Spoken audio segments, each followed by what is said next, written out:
ഇവിടുന്ന് ഒന്ന് വിട്ടേക്ക് തൃശൂർ. മാഡം, എനിക്ക് വിശ്വാസമില്ല. നിങ്ങൾ ഇങ്ങനെയൊക്കെ പറഞ്ഞ് ഇവിടെ നിന്ന് ഇറങ്ങി പോവും. പിന്നെ അവിടെ നടക്കാൻ പോകുന്നതേ വേറെയാ. ഞാൻ അങ്ങോട്ടേക്ക് പോവുകയില്ല എന്നല്ലേ നിന്നോട് പറഞ്ഞുകൊണ്ടിരിക്കുന്നേ. ആഹാ, ഞാനിത് വിശ്വസിക്കണല്ലേ. ഇപ്പൊ പറഞ്ഞല്ലേ ഉള്ളൂ, ഒരു പെണ്ണിന്റെ ജീവിതത്തിൽ നിശ്ചയത്തിന്റെ ദിവസം എന്താ എത്ര പ്രധാനപ്പെട്ട ദിവസമാണെന്ന്. എന്നിട്ട് ഞാൻ നിങ്ങൾ വിടുന്നു. നോക്ക് മാഡം, നിങ്ങൾക്ക് ആ എൻഗേജ്മെന്റിന് പോകേണ്ടത് വളരെ പ്രധാനപ്പെട്ട കാര്യമായിരിക്കും. പക്ഷെ എനിക്ക് നിങ്ങളുടെ ജീവനാണ് പ്രധാനം. എന്തിനാ തൃശ്ശൂർ ഇങ്ങനെ ഇല്ലാത്ത ഓരോന്ന് പറയുന്നേ? ഇല്ലാത്തതൊന്നുമല്ല, ഞാൻ പറഞ്ഞതെല്ലാം നടക്കാൻ പോകുന്ന കാര്യമാണ്. ആ സ്വപ്നം നടക്കരുതെന്ന് കരുതി ഞാൻ ഒരുപാട് ശ്രമിച്ചു നോക്കിയതാ. വീട്ടിലെ ഡെക്കറേഷനൊക്കെ ഞാൻ ചെയ്യാന്ന് വിചാരിച്ചതാ. പക്ഷെ അത് ആരും ഓൾറെഡി ചെയ്തു തീർത്തു. എല്ലാവരും ഡ്രസ്സ് ചേഞ്ച് ചെയ്യാൻ നോക്കിയിട്ട് അതും നടന്നില്ല. നിങ്ങളുടെ നെക്ലസ് ചേഞ്ച് ചെയ്യാൻ നോക്കി, അതും നടന്നില്ല. ആ ഡ്രസ്സ് അന്ന് ഞാൻ ഒളിപ്പിച്ചു വെച്ചത് ശിവാനിക്ക് അത് കിട്ടാതിരിക്കാൻ വേണ്ടിയാ. പക്ഷെ നോക്കി, അതും എടുത്തുകൊണ്ട് തന്നില്ലേ. ഞാൻ ആ സ്വപ്നത്തെ കണ്ടതൊക്കെ കൃത്യമായിട്ട് സംഭവിച്ചുകൊണ്ടിരിക്കുക. മാഡം, ഇങ്ങനെ എല്ലാം നടന്നു കഴിഞ്ഞിട്ടും ഇപ്പൊ നിങ്ങൾ ഞാൻ ഇവിടുന്ന് വിട്ട അപകടം സംഭവിക്കുന്നുള്ളത് 100% ഉറപ്പാ. എന്തിനാ ഇങ്ങനെയൊക്കെ തൃശ്ശൂർ? ഒന്നും സംഭവിക്കില്ല, ഞാനല്ലേ പറയുന്നത്. എന്നെ വിശ്വസിക്കേ. ഇല്ല, ഇനി ദൈവം നേരിട്ട് വന്ന് പറഞ്ഞാലും ഞാനത് വിശ്വസിക്കാൻ പോകുന്നില്ല. മാഡം, നിങ്ങൾ ഇനി ഈ കാര്യത്തിൽ വെറുതെ വാശി പിടിക്കല്ലേ. എനിക്കത് കേൾക്കാൻ വേണ്ട. എന്തിനെന്നിങ്ങനെ പരീക്ഷിക്കുന്ന? എന്താ സംഭവിക്കുന്നെന്ന് എനിക്ക് മനസ്സിലാവുന്നില്ല. ഞാൻ തളർന്നുകൊണ്ടിരിക്കുക. ഇവിടുന്ന് രക്ഷപ്പെടാൻ എന്താ ചെയ്യേണ്ടതെന്ന് എനിക്കറിയില്ല. ഞാനും അതേ അവസ്ഥയിൽ തന്നെയാ. എന്നോടൊന്ന് ക്ഷമിക്കും മാഡം. നിങ്ങളുടെ ജീവൻ അപകടത്തില്ല. നിങ്ങൾക്കൊന്നും സംഭവിക്കരുത്, അതുകൊണ്ടാണ്.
എല്ലാവരെയും കുരങ്ങ് കളിപ്പിച്ച പോലെ എന്നെയും കളിപ്പിക്കാമെന്ന് കരുതിയല്ലേ?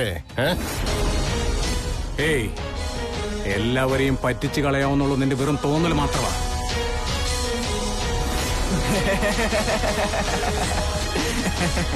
അയ്യോ, നീ ഒളിച്ചിരുന്ന ഞങ്ങൾ കണ്ടുപിടിക്കില്ലെന്ന് വിചാരിച്ചോ? ഏയ് നാഗറാണി, ഞങ്ങളെ കൊല്ലാൻ വേണ്ടി നീ ഭൂലോകത്തേക്ക് വന്നിട്ട് ഞങ്ങളുടെ കൈകൊണ്ടാണ് നിന്റെ അവസാനമെന്ന് നീ ഓർത്ത് കാണില്ല. ഹേയ്, നിങ്ങളൊക്കെ എന്നെ കൊല്ലാൻ നോക്കിയാ ഞാനിങ്ങ് മരിച്ചു പോകുന്നാണോ? അത്ര ദുർബലയല്ല ഞാൻ. ഇപ്പൊ നിങ്ങൾ എന്നെ കൊല്ലുമായിരിക്കും. എന്റെ മരണം നിശ്ചയമായിരിക്കും. പക്ഷേ എന്റെ കോപത്തിനും നാഗലോകത്തിന്റെ പ്രതികാരത്തിനും മരണമേ ഇല്ല. നിന്റെ നാഗലോകത്തെ ശക്തികളെ കുറിച്ച് എനിക്കൊരു പേടിയുമില്ല. ഒരു മരണത്തിന്റെ മണവും പിടിച്ച് ഭൂമിയിലേക്ക് വന്നിട്ട് 23 വർഷങ്ങളായില്ലേ? ഇനി ഇവിടെ വെച്ച് നിന്നെ കൊല്ലും. അതിന്റെ പ്രതികാരം വീട്ടാനായി നാഗലോകത്തുള്ളവർ ഇനി എത്ര വർഷം കാത്തിരിക്കുമെന്ന് അറിയണമല്ലോ. നാഗലോകത്തിലുള്ളവരെ അത്രയ്ക്കങ്ങ് ചെറുതായി കാണണ്ട നീ. ഞങ്ങളുടെ യഥാർത്ഥ ശക്തി നിനക്ക് അറിയില്ല. ശക്തി ഉണ്ടെന്നുള്ളത് നിന്റെ തോന്നൽ. അത്രയ്ക്ക് അപാരമായ ശക്തി ഉണ്ടായിരുന്നെങ്കിൽ നിന്റെ ആദിശേഷൻ എന്തുകൊണ്ട് എന്റെ കൈകൊണ്ട് ചത്തു? ഇന്നിവിടെ വെച്ച് നീയും ചാവാൻ പോവാ. അപ്പൊ ആർക്കാണ് ശക്തി കൂടുതലുള്ളതെന്ന് നീ തന്നെ ആലോചിച്ചു നോക്ക്. ദിഗ്വിജയ് അവളോട് എന്തിനാ ഇങ്ങനെ സംസാരിക്കുന്നേ? സമയം കളയത് കൊല്ലവളെ. കൊല്ലുന്നതിന് മുമ്പ് എനിക്ക് സത്യം എന്താണെന്ന് അറിയണം. പറയടി, ആരാടി നീ? പറയാതെ നിനക്ക് യാതൊരു രക്ഷയുമില്ല. ഇവിടെ നിന്ന് രക്ഷപ്പെടാമെന്ന് നീ കരുതണ്ട. പറയാൻ പറയില്ല. നീ പറഞ്ഞില്ലെങ്കിൽ നിന്നെ ഇവിടെ ഇട്ട് തീർത്ത് കളയും. കൊല്ലുമെന്ന് ഞാൻ സത്യം പറഞ്ഞാലും നിങ്ങൾ എന്നെ കൊല്ലും, അല്ലെങ്കിലും നിങ്ങൾ എന്നെ കൊല്ലും. ഒരു വിധത്തിൽ പറഞ്ഞ നിങ്ങൾ എല്ലാരും കൂടെ ചേർന്ന് എന്നെ കൊല്ലുമെന്ന് തീരുമാനിച്ചതല്ലേ.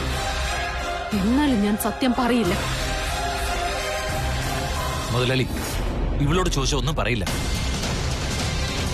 ഇതൊക്കെ ഗുരുക്കളെ കൊണ്ട് പറ്റൂ. ഗുരുക്കൾ വരുന്നവർ നോക്കാം. ശരിയാ നന്ദീശ, ഗുരുക്കൾ വന്നാൽ ഉടനെ ഇവളുടെ രൂപം മാറും. എടേ, എന്റെ ഗുരുക്കൾ നിന്നെ കൊണ്ടെല്ലാം പറയിപ്പിക്കും. ഗുരുക്കളോ? നിങ്ങളുടെ ഗുരുക്കളോ? അയ്യോ, നിങ്ങളൊക്കെ കാണുമ്പോഴേ ചിരിക്കണോ കരയണോ എന്നാ ഞാൻ ആലോചിക്കുന്നത്. നിങ്ങളൊക്കെ സ്വയം വഞ്ചിക്കപ്പെട്ടിട്ടും അതൊന്നും മനസ്സിലാവുന്നില്ലല്ലോ നിങ്ങൾക്ക്. ഇത്രയും വർഷമായിട്ടും നിന്റെ കൂടെ ഉണ്ടായിരുന്നവരാരും നിന്റെ ആരുമല്ല. ഇനിയും ഒരുപാട് സത്യങ്ങൾ നിങ്ങൾ അറിയാനുണ്ട്. നീ നിന്റെ സ്വന്തമാണെന്ന് കരുതിയവരില്ലേ, അവരൊന്നും നിന്റെ സ്വന്തമേ അല്ല. എല്ലാം സത്യമാണെന്ന് വിശ്വസിപ്പിക്കുന്ന നിന്റെ ഗുരുക്കളുണ്ടല്ലോ, ആ ഗുരുക്കൾ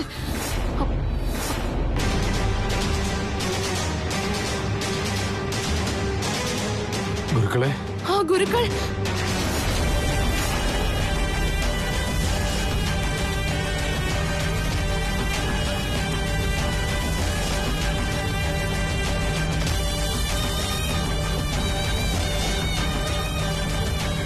ഗുരുക്കള് എന്താ ദിഗ്വിജയ് ഇത്? അവളെന്തോ പറയുന്നുണ്ട്, പക്ഷെ നമുക്ക് കേൾക്കാൻ പറ്റുന്നില്ല. ഇത് മ്യൂട്ടാക്കി വെച്ച് ടി വി കാണുന്ന പോലുണ്ട്. അതെന്താണെന്ന് പറ. ദിഗ്വിജയ്, അവൾ നമ്മളോട് എന്തോ രഹസ്യം പറയാൻ നോക്കുന്നുണ്ട്. അതെന്താണെന്ന് മനസ്സിലാക്കുന്നില്ല. അയ്യോ, അവളെ കൊണ്ട് ആരെങ്കിലും സംസാരിപ്പിക്കടാ. ദിഗ്വിജയ്, എന്തെങ്കിലും ചെയ്ത് അവളെ വായും തുറപ്പിക്കും. വാ തുറക്കണേ. എന്താണ് നിന്റെ സീക്രട്ട്? എന്റെ സ്വന്തമായത് എന്റെ സ്വന്തമല്ല എന്ന് പറഞ്ഞതിന്റെ അർത്ഥം പറയണേ. പറയാൻ അതോ നിന്നെ വെട്ടിക്കേറി കുഴിച്ചു മൂടണോ? പറയടി.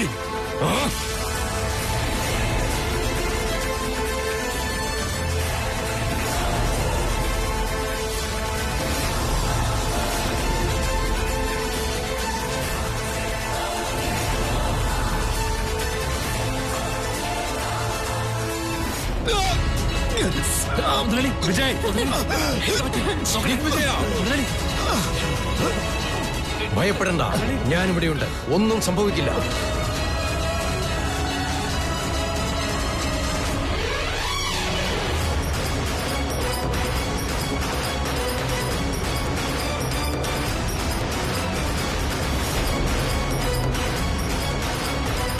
ദിഗ്വിജയ, വിഷം മുഴുവൻ പുറത്തെടുത്തിരിക്കുന്നു. നിനക്കൊന്നും സംഭവിക്കില്ല. ഗുരുക്കളെ, ദിഗ്വിജയനെ കൊല്ലാൻ ശ്രമിച്ച ഇവള് ഇനി ജീവിച്ചിരിക്കണ്ട. വേണ്ട സാമ്പ, ഞാൻ പറയുന്ന കേക്ക്. ഗുരുക്കളെ, അവൾ എന്നോടെന്തോ പറയാൻ വേണ്ടി തുടങ്ങുകയായിരുന്നു. അതെന്തോ സ്വന്തമായത് സ്വന്തമല്ലാന്നോ അങ്ങനെ എന്തോ മറ്റോ ആണെന്ന് തോന്നുന്നു. അതെന്താണെന്ന് പൂർണ്ണമായിട്ടും അവൾക്ക് പറയാൻ പറ്റിയില്ല. അതെന്താണെന്ന് ഗുരുക്കളൊന്ന് ചോദിക്കൂ. ഈ സമയത്ത് അവളുടെ വാക്കുകൾ നീ വിശ്വസിക്കേണ്ട ദിഗ്വിജയ. ഗുരുക്കളെ, മരണം മുന്നിൽ കാണുമ്പോൾ ഏതൊരു വ്യക്തിയും സത്യം പറയുമെന്ന് പറയാറില്ലേ? മരണത്തിൽ നിന്ന് രക്ഷപ്പെടാനും കള്ളം പറയില്ലേ? അതല്ല ഗുരുക്കളെ. എന്റെ വാക്കുകളെ വിശ്വാസമില്ലേ നിനക്ക്? അതുകൊണ്ടല്ല ഗുരുക്കളെ.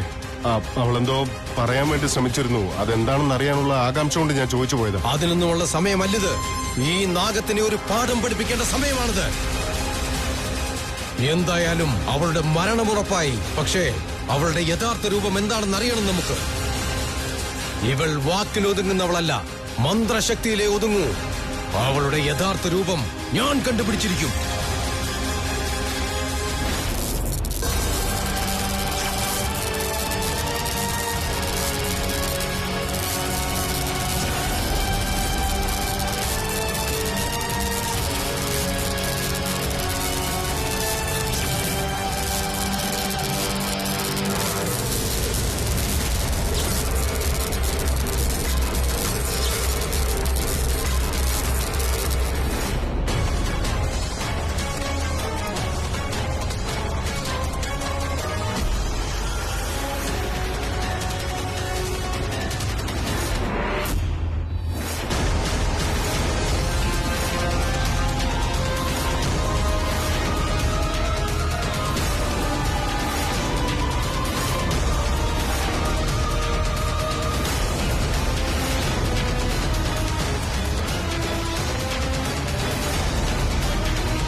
മഹാദേവ, എന്നെ കൊണ്ടാവുന്നില്ല.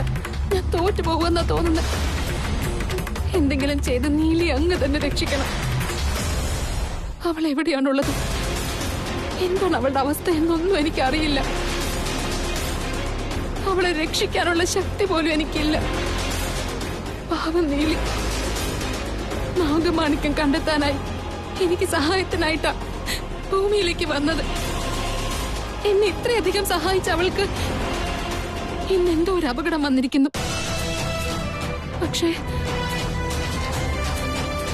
ആ അപകടത്തിൽ നിന്ന് അവളെ രക്ഷിക്കാൻ ഞാൻ അവളുടെ കൂടെയില്ല. എനിക്കതിന് കഴിയുന്നില്ല. ഞാൻ ഇത്രയൊക്കെ ശ്രമിച്ചിട്ടും ഏതോ ഒരു ശക്തി എന്നെ തടഞ്ഞുകൊണ്ടിരിക്കുക. അതേത് ശക്തിയാണെന്ന് എനിക്ക് മനസ്സിലാവുന്നില്ല. നാഗലോകത്തേക്ക് സന്ദേശം അയക്കാൻ പോലും ആവുന്നില്ല. ഞാൻ എന്താ ഇപ്പൊ ചെയ്യാ? നീലി എവിടെയാണോ, എങ്ങനെയാണോ, എനിക്ക് ഒന്നും അറിയാൻ പറ്റുന്നില്ല.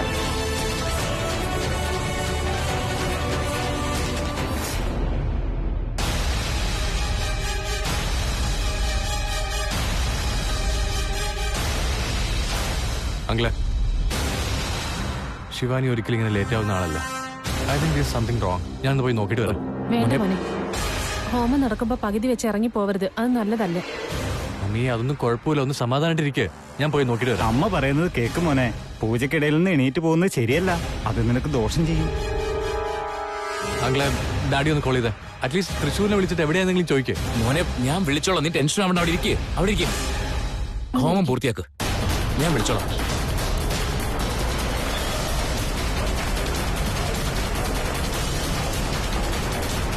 എന്താടാ ഇതൊക്കെ? വീട്ടിലൊരു നല്ല കാര്യം നടക്കാൻ പോവാ. അതിന്റെ ഒരു വിചാരമെങ്കിലും വേണ്ടേ നിന്റെ അളിയന്? ചേച്ചി ഒന്ന് സമാധാനായിട്ടിരിക്കേ.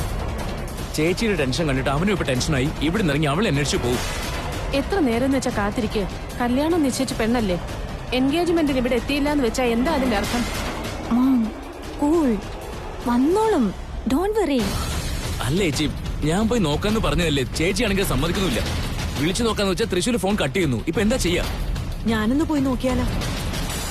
നീ ഒരു കാര്യം ചെയ്യും. പുറത്ത് ഡ്രൈവർ ഉണ്ടാവും. അയാളെ വിളിച്ച് കാർ എടുത്ത് പോ. അവർ വീട്ടിലുണ്ടാവും. വേഗം വിളിച്ചോണ്ടോ. പോ.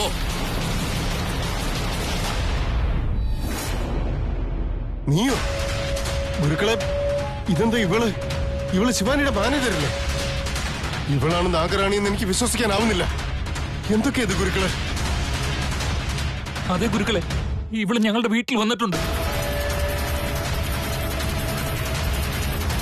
ഗുരുക്കളെ, ഇവളെന്തിനാ ശിവാനിയുടെ രൂപത്തിൽ വന്നത്? അതുകൊണ്ട് ഇവക്കെന്താ ലാഭം? ഡേ പറയടി. ദിഗ്വിജയ, നീ എത്ര തന്നെ കഷ്ടപ്പെട്ടാലും ഇവൾ ഒന്നും തന്നെ പറയില്ല. ഇവള് പറഞ്ഞില്ലെങ്കിൽ നമ്മൾ സത്യം മനസ്സിലാക്കുന്നത് എങ്ങനെയാ? ഈ നിഗൂഢത നമ്മൾ മറികടക്കുന്നത് എങ്ങനെയാ? ഈ നിഗൂഢതയ്ക്കുള്ള ഉത്തരം എന്റെ പക്കൽ തന്നെ ഉണ്ട്. എന്താ അത് ഗുരുക്കളെ? ഇവൾ ശിവാനിയുടെ രൂപം സ്വീകരിച്ചത് നിങ്ങൾക്കാർക്കും മനസ്സിലാക്കുവാൻ കഴിഞ്ഞില്ല. ഒരുപക്ഷെ മനസ്സിലായെങ്കിൽ അത് ശിവാനിയാണെന്ന് സംശയിച്ചേനെ.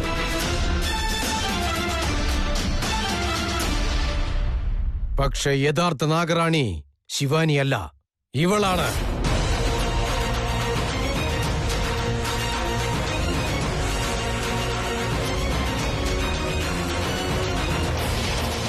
അല്ല ഗുരുക്കളെ, ഇവളെ സംശയിക്കരുതെന്ന ഉദ്ദേശം ഉണ്ടായിരുന്നെങ്കിൽ ഇവളെന്തിനാ ശിവാനിയുടെ രൂപം സ്വീകരിച്ചത്? ഇവക്ക് വേറെ ഏതെങ്കിലും രൂപം സ്വീകരിച്ച പോരായിരുന്നോ? നമ്മുടെ അറിവിൽ ഇച്ഛാധാരി നാഗറാണിക്ക് ആരുടെ രൂപം വേണമെങ്കിലും സ്വീകരിക്കാമല്ലോ. അങ്ങനെ കാണേണ്ട ദിഗ്വിജയ. ഇവൾക്ക് മറ്റൊരു രൂപമല്ല സ്വീകരിക്കേണ്ടിയിരുന്നത്. നിങ്ങളുടെ വിശ്വാസം പിടിച്ചുപറ്റുക എന്നതായിരുന്നു മുഖ്യം. അതിലൂടെ നാഗമാണിക്യം കണ്ടുപിടിക്കുകയും വേണം.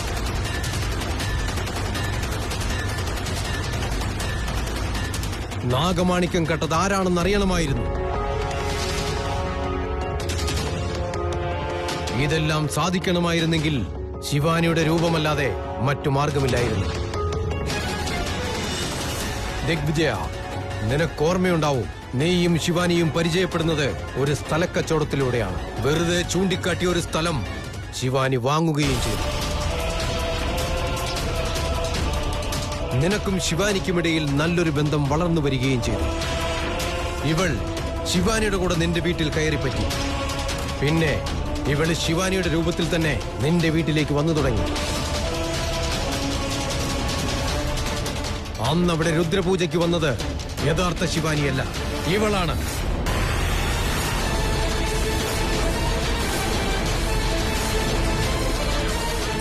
നിന്റെ വീട്ടിലേക്ക് സിംഹരൂപത്തിൽ വന്നതും വേറെ ആരുമല്ല, ഇവള് തന്നെയാണ്. നമ്മൾ പണ്ട് പെട്ടിയിലടച്ച് ബന്ധിച്ചതും വേറെ ആരെയുമായിരുന്നില്ല, ഇവളെയായിരുന്നു.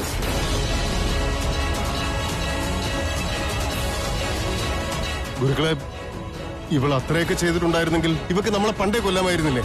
ആ പ്രതികാരം തീർക്കാമായിരുന്നില്ലേ? അതിനൊരു അവസരം കിട്ടിയിരുന്നില്ല. ഇവൾക്ക് നിന്റെ മേൽ സംശയമുണ്ടായിരുന്നെങ്കിലും നീയാണ് നാഗമാണിക്യം മോഷ്ടിച്ചതെന്ന് ഉറപ്പില്ലായിരുന്നു. ഇവൾ ഒരുക്കിയ കെണിയിൽ ആദ്യം പോയി പെട്ടത് സാംബശിവനായിരുന്നു. അയാളിൽ നിന്നെല്ലാം അറിയുവാൻ ശ്രമിച്ചു. അതിന് കഴിയാതെ വന്നപ്പോൾ ശിവാനിയുടെ രൂപത്തിൽ ഇവൾ അന്വേഷണം തുടങ്ങി. ഇവള് നിങ്ങളെ തേടിയുള്ള യാത്രയിലായിരുന്നു. ഇപ്പോഴിതാ നിങ്ങൾ അവളുടെ കയ്യിൽ പെടുമെന്നായപ്പോൾ അവള് തന്നെ നിങ്ങളുടെ മുൻപിലെത്തി. ദിഗ്വിജയ്, ഗുരുക്കൾ പറയുന്ന സത്യ. അന്ന് വീട്ടിൽ വെച്ച് നടത്തിയ പാർട്ടിയിൽ ഇവള് ഡാൻസ് കളിച്ചപ്പോ അന്ന് വീഡിയോ പിടിച്ചത് ഞാനായിരുന്നു. അത് കണ്ട് ഞാൻ ബോധം കെട്ടുപോയി. വീണ് കിടന്ന എന്നെ ഫാം ഹൗസിൽ എത്തിച്ചത് ഇവളാ. ആ സത്യം ഇവളുടെ വായിന്ന് പുറത്ത് വന്നതുമാണ്. അതൊക്കെ ശരി ഗുരുക്കളെ, എന്നാലും എന്റെ മരുമകള് ശിവാനി. സംശയം വേണ്ട ദിഗ്വിജയ, നിന്റെ മരുമകൾ ശിവാനിക്കും ഇവൾക്കും യാതൊരു ബന്ധവുമില്ല. ഇവൾ നാഗമാണെന്നുള്ള കാര്യം അവൾക്കറിയില്ല. അങ്ങനെയാണെങ്കിൽ ഇവളെന്റെ മരുമകളുടെ രൂപത്തിൽ വന്ന് അവളെ ഞാൻ സംശയിക്കാൻ ഇടയാക്കിയിട്ടുണ്ടെങ്കിൽ ഇവളെത്ര കൊണ്ട് മിടുക്കിയായിരിക്കണം. ഇവളെ ഞാൻ ജീവിക്കാൻ അനുവദിക്കില്ല. ഇപ്പൊ തന്നെ ഇവളെ കൊന്നേക്കട്ടെ ഗുരുക്കളെ. ഏയ് നാഗമേ, എന്റെ പ്രാണൻ എടുക്കാൻ വേണ്ടി നീ ഭൂമിയിലേക്ക് വന്നതാണല്ലേ? ഇപ്പൊ നിന്റെ പ്രാണൻ ഞാൻ എടുക്കാൻ പോവാ.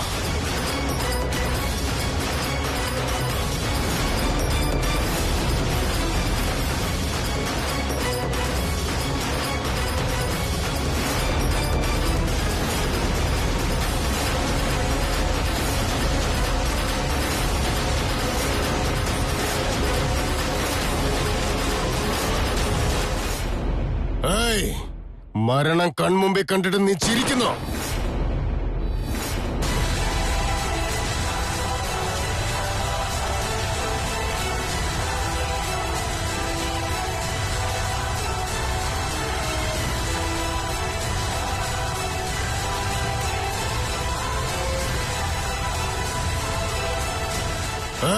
വേണ്ട ദിഗ്വിജയ,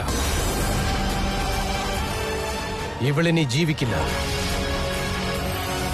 ആ അധ്യായം അടഞ്ഞു. നീ പൊയ്ക്കൊള്ളൂ. ആദ്യം നിശ്ചയം നടക്കട്ടെ. ഒരു കാരണവശാലും മുഹൂർത്തം തെറ്റാൻ പാടില്ല. അല്ല, നിശ്ചയം നടത്താനുള്ള മനസ്സെനിക്കില്ല ഗുരുക്കളെ. എന്റെ കൈകൊണ്ട് ഒരു മരണം സംഭവിച്ചിരിക്കുക. ഈ സമയത്ത് ഒരു ശുഭകാര്യം നടന്നേ പറ്റൂ. എല്ലാം നല്ലതിനു വേണ്ടിയാണ്. നീ ഈ മരണത്തെക്കുറിച്ച് ആലോചിക്കുകയേ വേണ്ട.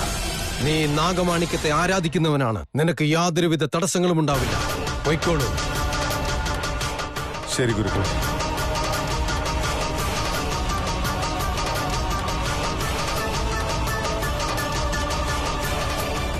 ഇത് വാങ്ങിക്കോളൂ. ഈ ചൂർണം തേച്ചതിന് ശേഷം എല്ലാവരും അഭ്യംഗ സ്നാനം ചെയ്യണം.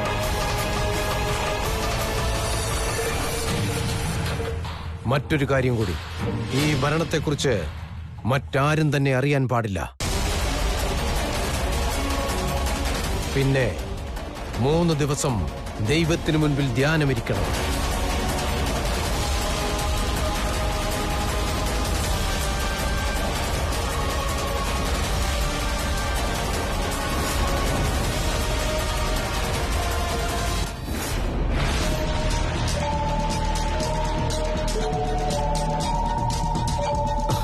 അളിയ, എന്തത്ര ലേറ്റ് ആയേ? അല്ല, പെട്ടെന്ന് വരുന്നു പറഞ്ഞു പോയല്ലേ? ചേച്ചിയാണെങ്കിൽ ആകെ ടെൻഷനായി. പൂജയും ഹോമവും ഒക്കെ കഴിഞ്ഞില്ലേ?